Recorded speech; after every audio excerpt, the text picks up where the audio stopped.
अस्सलाम वालेकुम दोस्तों।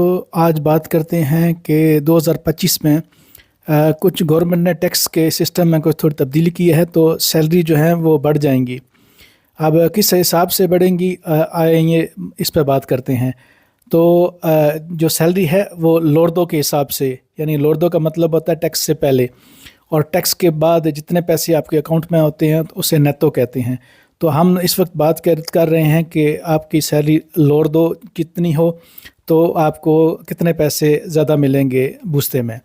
तो अगर आपकी सैलरी लोर्दो 769 यूरो है एक महीने में, तो आपको 44 यूरो ज़्यादा मिलेंगे। 769 से 961 तक 55 यूरो, और 961 से 1153 तक जिनकी सैलरी होगी उनको 66 यूरो, और 1153 से 1346 तक जिसकी सैलरी होगी उसको 70 यूरो, और 1346 से 1538 जो है 38, इसमें आपको 80 यूरो मिलेंगे।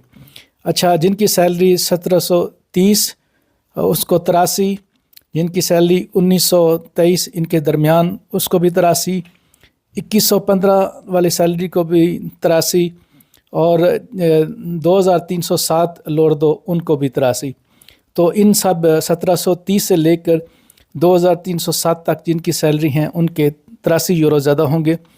फिर 2500 यूरो 2500 यूरो जिनकी सैलरी है उनको 78 यूरो ज़्यादा मिलेंगे, और फिर 2500 से लेकर 2692 तक इसको आपको 52 यूरो, और जिनकी सैलरी 2923 है और इसके ऊपर होगी उनको 20 यूरो मिलेंगे।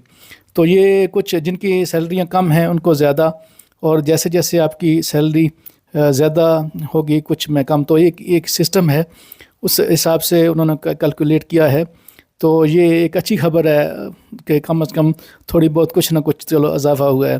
तो इटली में रहने वालों के लिए ये अच्छी खबर है कि इस साल से तनख्वाह में कुछ इजाफा होगा। शुक्रिया।